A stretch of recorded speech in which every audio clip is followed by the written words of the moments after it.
I mean, I think one of the most important things of my morning is I sit down with a journal. The point being, when you wake up, you've got all these thoughts bouncing around in your head. You have the day before, you have what you're thinking about the day to come.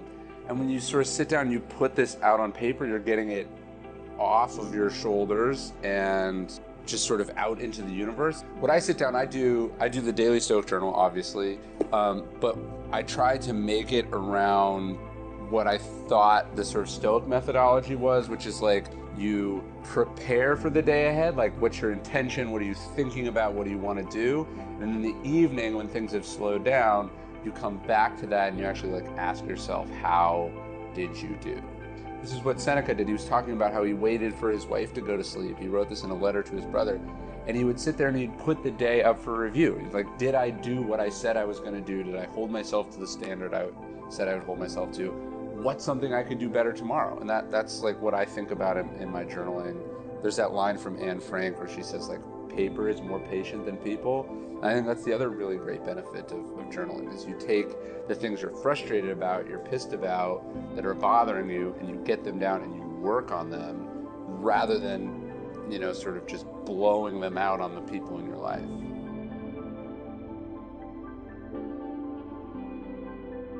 I think one of the most withering lines from Seneca, he says, you're afraid of dying, but how is the way that you're living any different from being dead? And I think his point is that we go around, we have this anxiety about death. We don't want to die, we want to stay alive. But if we actually looked at our life, I mean, you're afraid of dying because you're gonna miss out on all these Netflix shows. Like you're afraid of dying because you're not going to get to spend all that time in traffic anymore.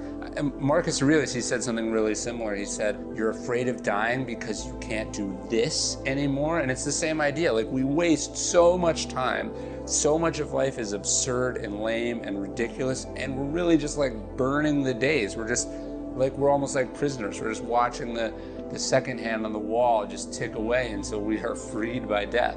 And so the idea isn't depressing. It's not saying that life is meaningless and that you should kill yourself. It's saying the opposite. It's saying that life is super meaningful and you're an idiot if you waste a single second of it. I mean, that's sort of the idea of the memento mori coin that we've made and that all these people carry with them now. It's like, look, you will die. It's a fact of existence and you can leave life at any moment.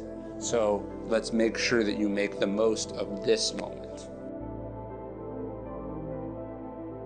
I mean, my favorite quote from Marcus Aurelius, he says, objective judgment now at this very moment, unselfish action now at this very moment, willing acceptance now at this very moment of all external events. I mean, that's basically Stoicism in a nutshell. If you don't have to read Meditations, you don't have to read Seneca, you don't have to read Epictetus, you don't have to get a degree from Harvard in ancient philosophy to get any more out of Stoicism than that, right? It's like, look, see the world as it is for what it is. Don't put judgments on top of stuff. Be a good person. You have to take action. Be a good teammate, be a good citizen, be generous, be caring. Don't be all about yourself. And then willing acceptance. I know people, that sounds like resignation, but what it's really about is like, instead of complaining about how things are, instead of feeling persecuted, instead of feeling like shit is unfair, or instead of feeling like you can go back and change the past, which you can't, accept it and then move forward. That's not the willing acceptance now at this very moment of all external events. He's not saying just accept everything as it is. He's saying like, accept the facts and then turn them into something. He's saying you can still change the world, but you can't change what's happened in the past. You can't change other people. You can only focus on what you're going to do with the facts that are in front of you. And so, I mean, that quote is the essence of what I write about in my books. It's the essence of what Stoicism is. And like, I would defy someone to live by that quote and not see things radically improve for themselves.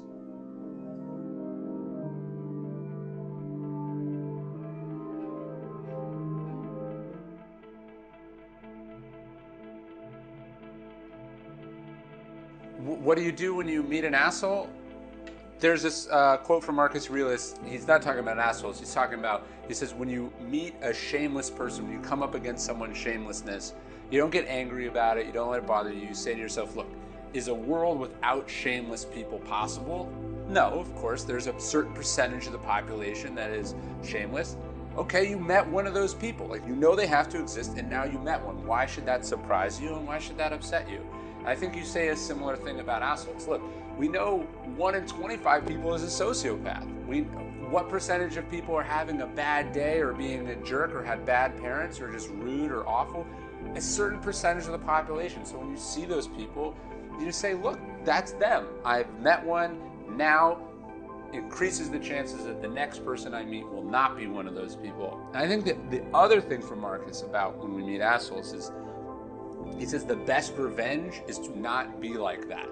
And I think that's important to remember. You don't want to let an asshole make you an asshole. Just because someone is rude to you, you don't want that to degrade you or make you worse in how you respond. So look, does that mean you end up shrugging a lot of rude behavior? Sure.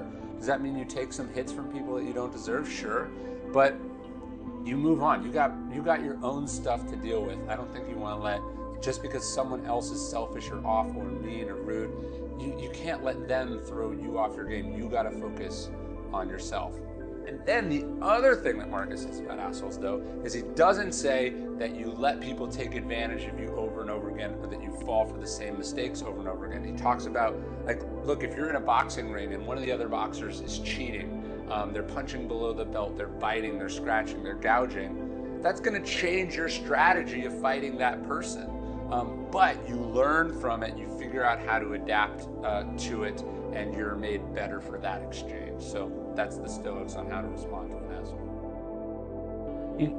You gotta go out and have those experiences in nature that just humble the shit out of you. You stand on a beach and hear these waves crashing at you, and there's no one around. You gotta walk outside at night in your backyard and look up at the stars.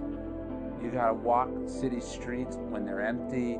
You gotta climb a mountain. You gotta look at a waterfall. You gotta go out and experience this sort of bigness and vastness of the universe. Because what it does is it immediately makes all the stuff that's stressing you out in your life just feel really petty and small and meaningless. I carry this with me. It's a sympathy. You see that globe right there? That's a very famous image. Obviously, it's the world, but it's crazy to think that it wasn't until the early 1970s that we ever even actually knew for sure that's what the world looked like. And when you see that, you're immediately sort of humbled. The countries and borders disappear, wealth disappears, humans disappear entirely. We are made tiny by that comparison. And so that's one of the meditative exercises of Stoicism. That's what we're working on and thinking about. We're suppressing ego. We are reminded of our own mortality, of our own fragility. And we're reminded again what's actually important, what we really care about when all those other things are stripped away. Marcus Aurelius, he's the most powerful man in the planet when he's alive. And he writes over and over, like 30 times in his diary, about working for the common good. He's a dictator. He could do whatever he wants, and all he's thinking about is working for other people, for the good of humanity. And I think that's a really important reminder for us, man. Being selfish, being absorbed, being self-centered, it's a miserable way to live. It's kind of a natural impulse, particularly I think when we're younger. And so we can go out and have these experiences. They call them the oceanic feelings, when you're just overwhelmed by the vastness of what's around you, or the smallness of what's around you, or the silence of what's around you. It trivializes the things that we're so passionately angry or obsessed with, or trying to prove wrong, or trying to master.